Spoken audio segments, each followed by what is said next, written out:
sasa. Tuko naye kwenye line hivi sasa. Mwenyekiti Magori, habari za asubuhi?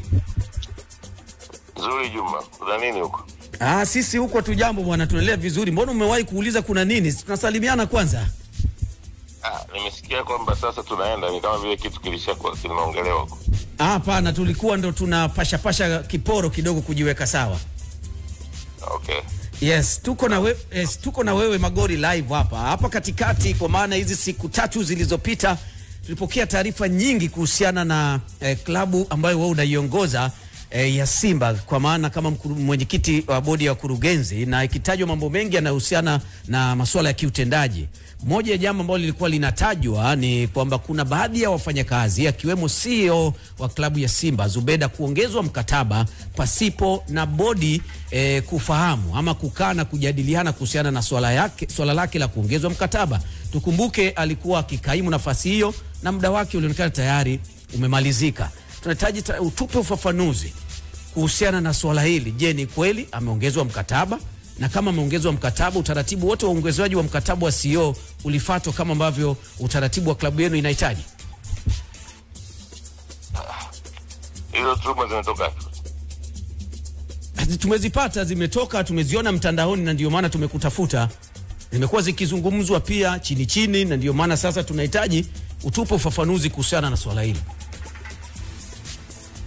Mimi tangu niteuliwe mwenyekiti wa bodi mwezi Septemba tumefanya vikao vingi vya bodi. Ndio. Cha kwanza kabisa ilikuwa cha budget. Ndio.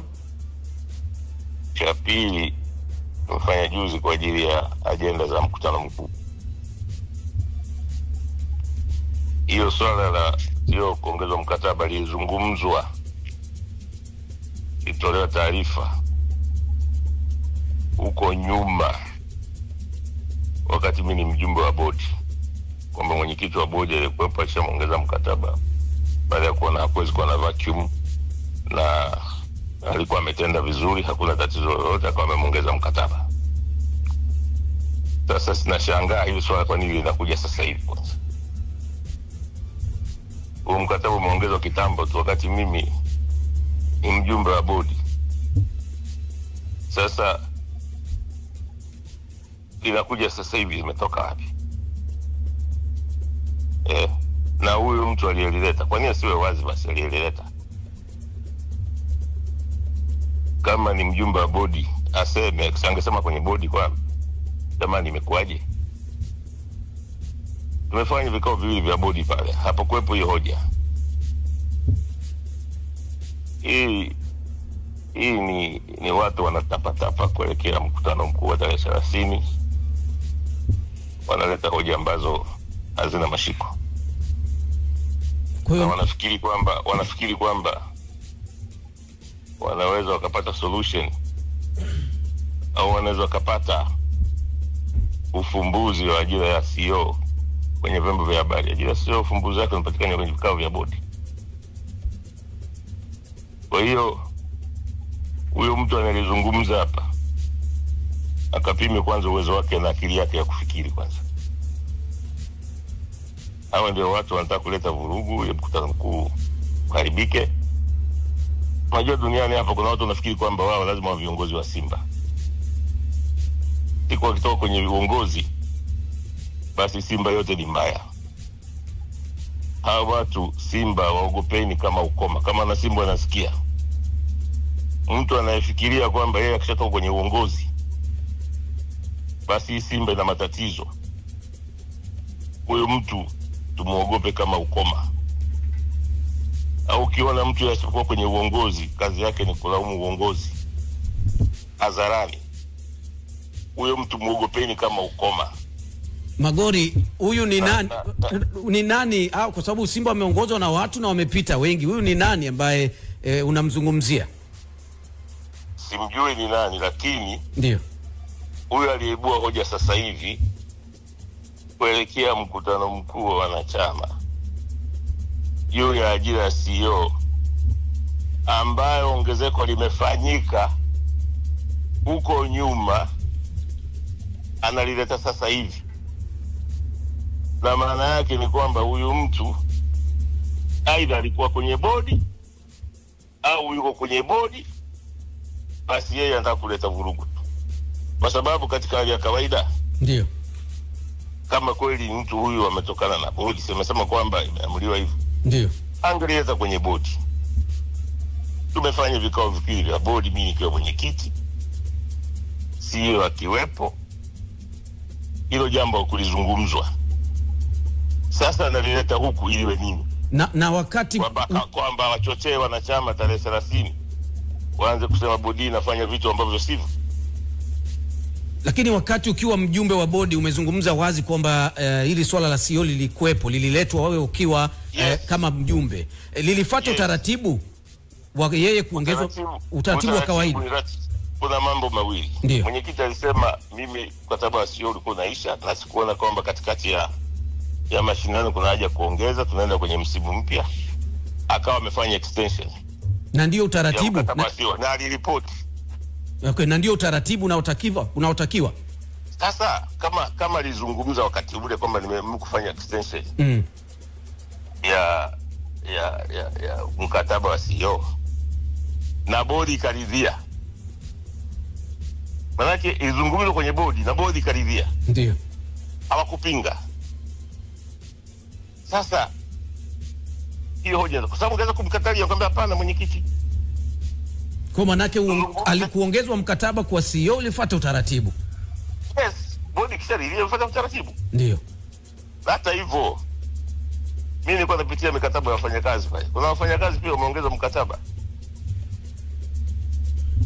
Kabla ya wewe kuingia umekuta wameongeza mkataba kabla ya wewe hujaingia madarakani. Sio tu. Ndio. Hapo wameongeza mkataba. Lakini hawasemi. Na wakuongezwa hata na wewe mwenyekiti aliyopita. Ndio. Lakini hawasemi. Mikataba yao imesainiwa na nani? Hawa baadhi ya wafanyakazi wengine. Hayo ni mambo ya ndani, lakini jua sio CEO tu. Kwa hiyo hapa ajenda inasema kwa picha kubwa, wana Simba nawaambieni, njooni kwenye mkutano mkuu tarehe 30. Hao watu wenye ajenda zao za kuvuruga na kuleta, tutawaona tumle ndani. Na Magori, unadhani kwa nini watu wanaleta ajenda kuelekea kwenye mkutano mkuu ili haya mambo yaonekane kama bodi ambayo unaiongoza wewe haifanyi kazi sawa sawa? Unadhani kwa nini? Bodi inafanya kazi sawa sawa. Kwa nini bodi inasema haifanyi kazi sawa sawa? Nasema kwa nini unadhani wanaleta hizi hoja ili ionekane kama nyinyi hamko sawa sawa kuelekea mkutano mkuu? Kuna watu wanafikiri kwamba wao wakiwa nje ya uongozi basi lazima itokee vurugu mpaka warudi kwenye uongozi. Na kuna haja ya wanasimba kuwafahamu hawa watu? Watawajua tu, na wenyewe sasa hivi washawajua. Watashughulika nao tarehe 30. Na hizi wanasimba wote njoni, watashughulika nao tarehe 30. Wanasimba sio wajinga. Wanasimba wanajua Simba ilikotoka na hapa ilipo. Hao wanasimba ambao wanafikiri kwamba, kwanza mtu utafikiriaje kwamba wewe lazima uwe kiongozi? Kwani hutakufa? Kwani Magori, hawa watu kama mna nia nzuri kabisa ya kuifanya Simba iwe imara na wanasimba wameanza kuwafahamu, kwa nini hawa watu tusiwataje ili angalau tuwaseme kwamba hawa wanataka kuivuruka? Watawajua kwenye mkutano, tutaongea kwenye mkutano. Watawajua. Wewe binafsi kama mwenyekiti wa bodi unawafahamu? Ningeongea bila kuwafahamu? Tutajie sasa angalau sasa, bana sisi tuko hapa tunataka tuweke kila kitu hadharani leo. Mimi kwa uongozi haitaki kusema hivi. Huwezi kutaja watu, lakini ndio matendo yao na maneno yao yanajulikana. Yanajulikana. Yaani wewe ukiwa kiongozi Simba iko vizuri. Wewe usipo kiongozi Simba ina matatizo. Wewe mambo ya watu. Nani kakwambia hiyo maneno? Mbona watu wengi tumetoka kwenye uongozi hawaisemi Simba? Hawafanyi mipango ya kuleta vurugu. Kwa nini wewe tu?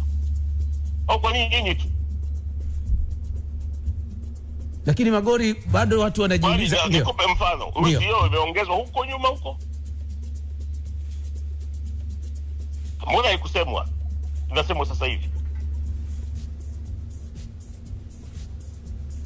Tulikuwa tunauliza, kuna baadhi ya watu wametoka Simba, mfano ni Simba wa Yuda. Wakati akiwa nje ni mmoja wa watu ambao walikuwa wanaisema sana Simba, lakini juzi ameonekana mmemrudisha ndani kwenye vikao vyenu. Sasa unaposema kuna watu wakitoka nje wanazungumza na kuna watu ambao wamewahi kutoka na wamerudi, mmewapokea mko nao, hapa kidogo pia inaleta tashwishwi pia. Tunahitaji utupe ufafanuzi kuhusiana na hilo. Mwina Kaduguda ni mjumbe wa kamati ya ushauri. Ndio. Bodi ya ushauri. Mwenyekiti wa bodi ya ushauri aliitia kikao. Yeye akahudhuria. Na kwenye kikao akasema, jamani, naomba yaliyopita tuyaache, tugange yajayo. Tukakubaliana kwamba jamani, huko nyuma nilikuwa na vitu vingi sawa, kulikuwa na tatizo ABCD, lakini naomba mimi kama mjumbe wa bodi ya ushauri, yaliyopita tugange yajayo. Okay, Jemedari anataka kwa sababu ni mjumbe wa bodi ya ushauri. Ndio. Kama ni sawa. Na tukwamba sio tukwamba yeye mwenyewe aliamua kaja kwenye kikao. Akaongea huko nyuma, naomba yaliyopita si ndwele, tugange yajayo. Na ametoka mwenyewe mpaka kwenye press, ameenda ametamka.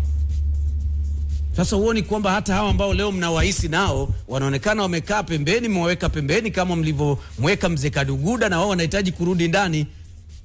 Sasa kwani kuna mtu amewazuia kwa kusupport timu? Kwani kusupport Simba lazima uwe kiongozi? Yani wewe kwani kwa kusupport Simba lazima kiongozi? Hii akili ya wapi hiyo? Nyinyi mnafahamu mnafahamu vipi Magori kwamba hao watu wana ndio. Mimi nilikuwa CEO, mimi nilikuwa CEO Simba. Ndio. Sinitoka. Ndio. Ushasikia mimi napingana na Simba? Hapana. Ushasikia mimi na support kwamba Simba ni mbaya? Hiyo ndio hekima. Na kama una hoja, unaenda kusema kwenye uongozi. Ushahidi upo wa moja kwa moja kwamba hawa ambao wamekaa pembeni ndio ambao wanatengeneza hizi chokochoko za leo ambazo tunazijadili. Kwani chokochoko utazitengeneza chumbani? Tutakutana na watu. Kwani nafikiri watu wote unawaambia wanafurahia, unawaambia? Kwani mipango yako unafanya unafikiri watu wote wanafurahia? Hafurahi, wengine wanakurekodi, wewe hujui. Hafurahi. Sio wana Simba wanashitaka ni furaha. Na kuna kikundi cha watu eti kinafurahia Simba imefungwa. Wewe mwana Simba unafurahia Simba imefungwa? Ambao wamewahi kuwepo kwenye uongozi. Kuna watu wamefurahi juzi Simba imefungwa. Mashabiki wa kawaida ama ambao wamewahi kuwa kwenye sehemu ya uongozi. Kuna watu, kikundi cha watu. Wewe utakuwa Simba wewe unafurahi Simba inafungwa? Simba yetu kwa sababu sijui kuna ABCD. Simba wewe kazi yako kwa Simba ni nini? Kuna kabla sijampa Jemedari simu hapa, nataka kukuuliza maswali. Ngoja nikuulize hili swali Magori. Lengo la hawa watu ni kutaka kurudi kwenye uongozi ama wanapinga uongozi wako? Wewe kupewa kuwa mwenyekiti. Duniani hapa. Duniani pa. Wanafikiri kwamba wao ndio wao. Ukishaona mtu ana akili unajua anaumwa akili.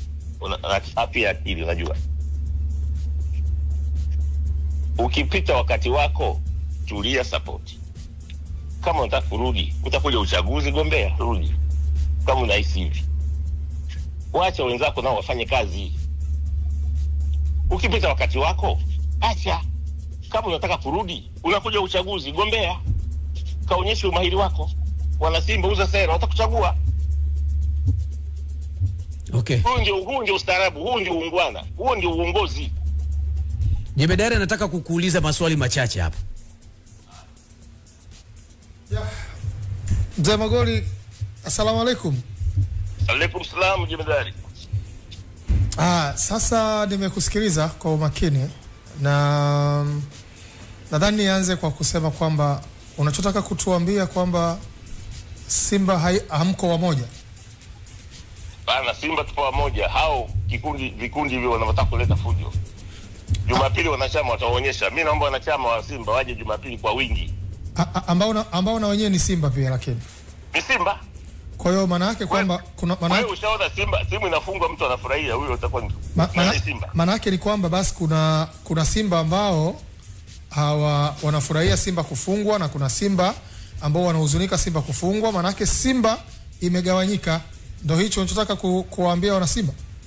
Wanataka kutugawanya kwa sababu ya mkutano huu. Unajua siasa za mikutano zilivyo. Ukienda kwenye uchaguzi, watu wanaganyuka kwa sababu wanakuwa na makundi ya uongozi.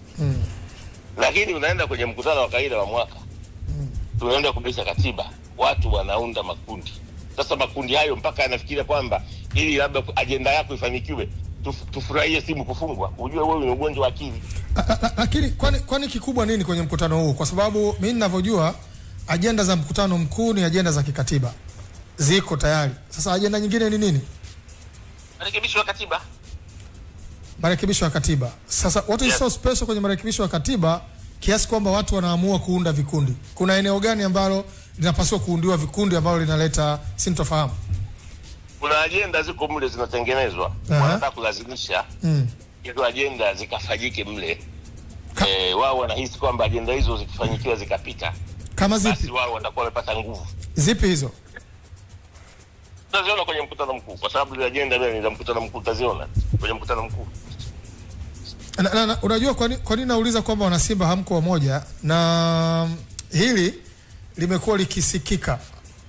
Tofauti ya wewe ambaye uko madarakani sasa na watangulizi wengine ni kwamba wewe umeamua kulisema kwenye chombo cha habari, lakini watangulizi wengine wamekuwa wakiwalalamikia watu wengine unapokuwa wako nje, fulani hivi fulani vile, kwa sababu na nyinyi mnapolalamika kama ulivyosema, unaongea na watu na matokeo yake yanafika kwa watu. Kwani Simba kuwa viongozi kutokuwa kwenye mamlaka ni shida sana? Kwani mkiwa hapo mnalipwa? Hatulipwi, ndio ajabu hiyo. Sasa kitu kikubwa ni nini? Kwa sababu mimi nakumbuka wewe ulishawahi kuwa CEO, ulishawahi kuwa mjumbe wa bodi, ukaondoka, ukarudi, lakini leo mmoja kati ya wajumbe ni Swedi Mkwabe. Aliwahi kuwa mwenyekiti na kaondoka na amerudi. What is so special? Shida ni nini? Na kuwa nje afya ya akili inatokana na nini? Lazima kuna kitu kinasukuma hiyo kitu. Unajua duniani hapa kuna mtu anajifikiria kwamba yeye ndiye ana akili kuliko watu wote, yeye ndiye anaweza, yeye ndiye anafanya. Ukishasikia mtu anakuwa namna hiyo, unajua ana afya ya akili. Yaani akili yake haiko sawa. Yaani wewe ukishajiona kwamba bila mimi ili jambo haliwezekani, ujue wewe akili yako haiko. Nani huyo ambaye anadhani kwamba bila yeye Simba hawezi kufanikiwa? Kwa sababu Simba ina struggle miaka 4 sasa. Mnafungwa na Yanga na hamjachukua kikombe. Hao watu hawakuwepo kwenye mamlaka. Ndugu yangu, unapigilia mistari. Inakuuliza mimi sipigili mstari wote. Ngoja nikwambie kitu kimoja. Karibu. Ngoja niwaambie watu, labda tutawafungua akili. Hii Simba sisi wenyewe tuliikuta. Ndio. Na naomba nikwambie kitu kimoja. Very soon tutaondoka hapa. Wapi? Wewe ukiwapo kwenye nafasi yako ya kiongozi, itumikie Simba kwa 100%. Ukitoka kwenye uongozi, support uongozi uliopo kwa 100%. Kama lengo lako ni Simba, kama lengo lako ni mengine. Na wewe ulipokuwa nje ulikuwa unaisupport Simba kwa 100%? 100%, mpaka anaanza kupigana na mtu. Unataka umepigana na nani? Mpaka anaanza kupigana na mtu. Okay. Kwa ajili ya Simba. Nipo kiongozi, siko kiongozi. Na mpaka wanaanza kwenye kamati na shiriki kupigana na mpaka wengine na safiri wote huko. Lakini nikikumbuka sawa sawa, viongozi walioondoka karibuni hapa na nyinyi mlioingia sasa, kwenye kazi fulani mmewahi kufanya kazi pamoja wote mkiwa kwenye mamlaka. Hizi tofauti zinazozungumzwa leo zilikuwepo? Au unashaka kwamba hao sio Simba? Yaani mimi kwanza hivi kitu kimeanza kuibuka juzi kuelekea mkutano mkuu. Ndio nimeanza kushangaa kwa sababu unajua mpaka wanachama wengine wanakuja, tunapewa habari hapa. Mwenyekiti kuna hiki, kuna hiki, kuna hiki. Sasa hivi nashangaa. Hiki kitu kwa nini kama ni issue? Hiki ni nini hicho? Hiki ni nini? Kuna shida gani hapo? Sitaki kupreempt mkutano. Kwa sababu ile ajenda itakuja kwenye mkutano. Sitaki kupreempt mkutano. Lakini ninachosema ni kwamba ukiwa kiongozi uwezi ukafanya vitu vya namna hiyo. Lakini tukiachana na hilo Magoli, tumeona marekebisho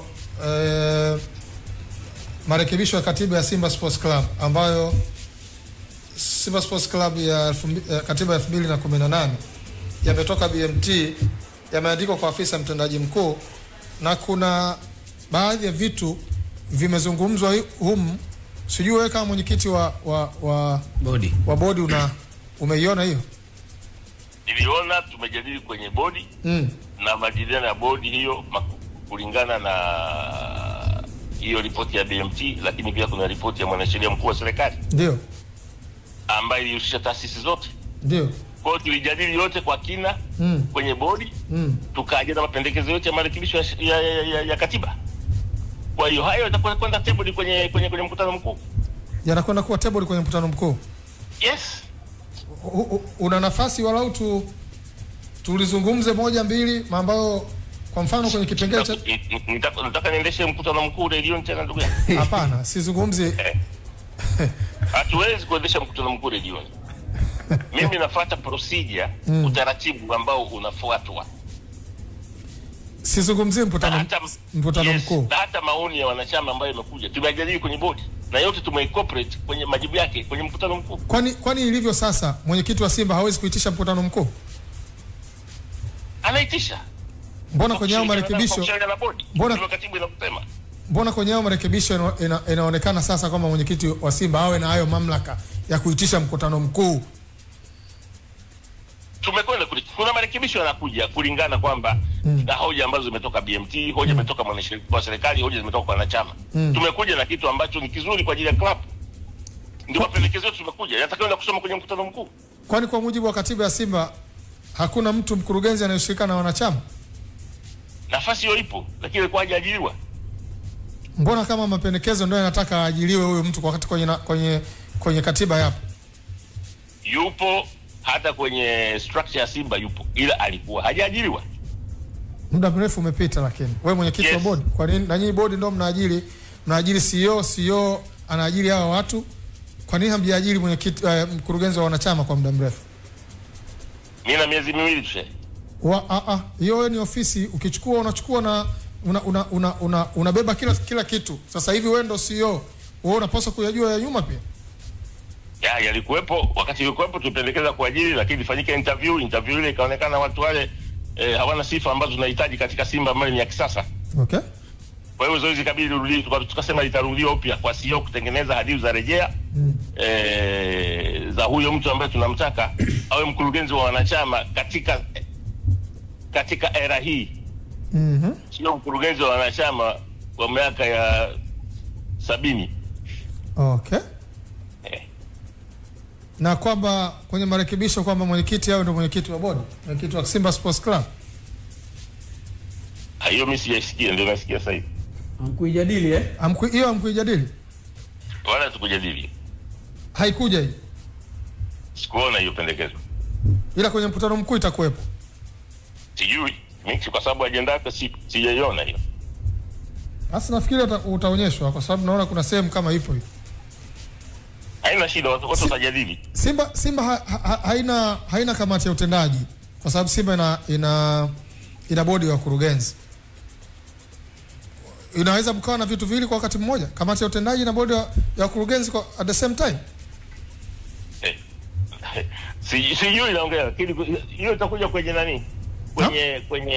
Kwenye mkutano mkuu. Itakuwepo. Hiyo ipo sasa. Tulijadili sisi kwenye nani?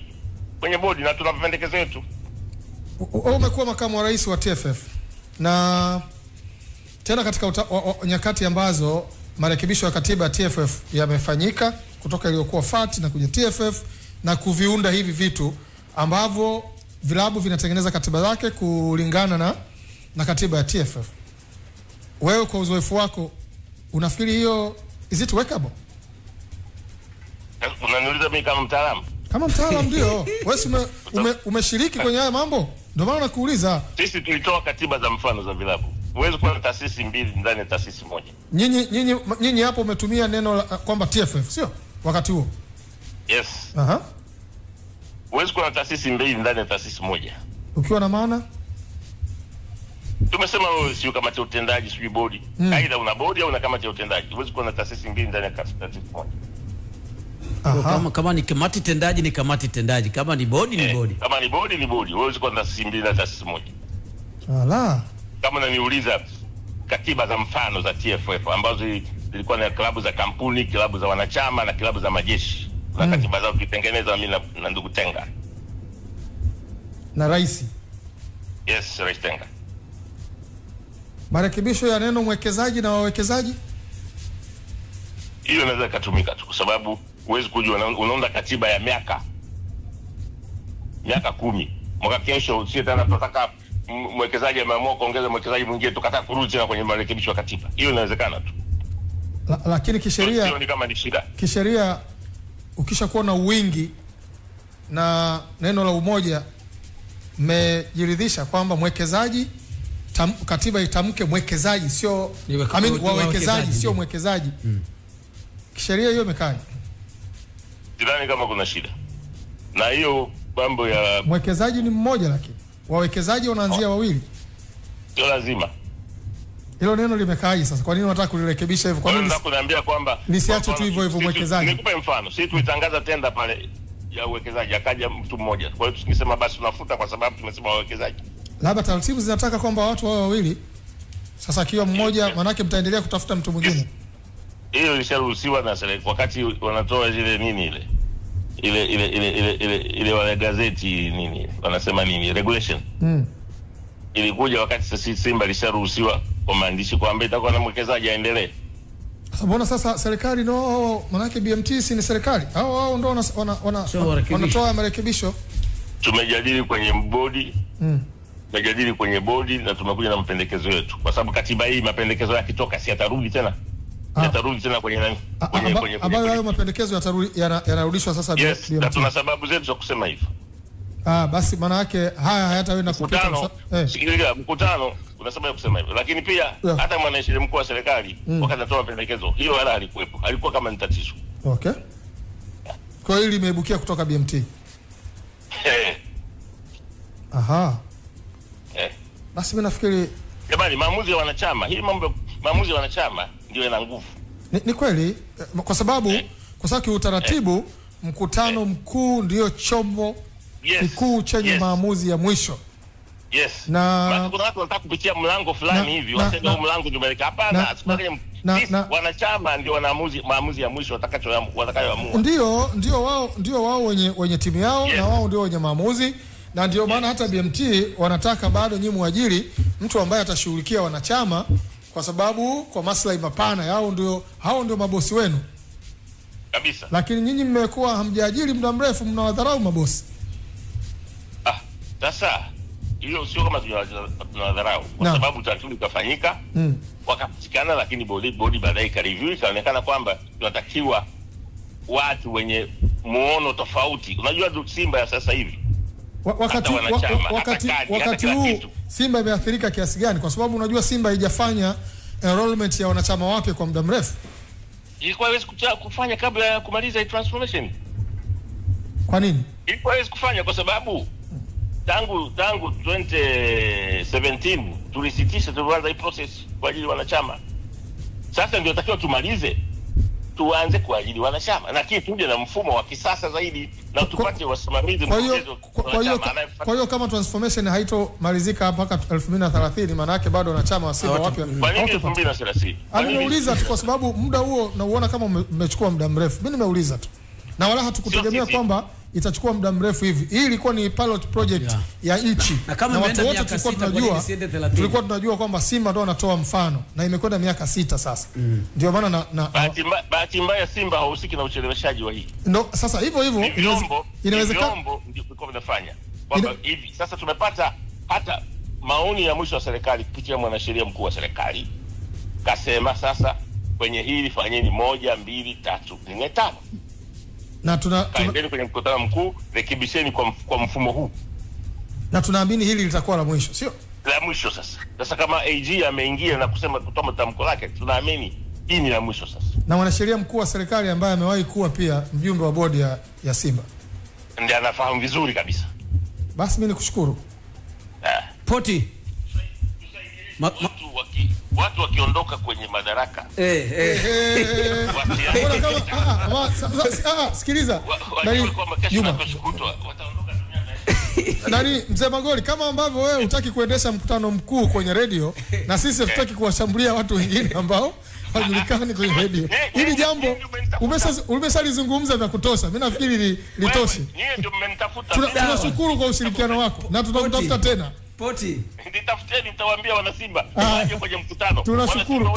Tunashukuru sana. Crown Media. Hapa ni nyumbani.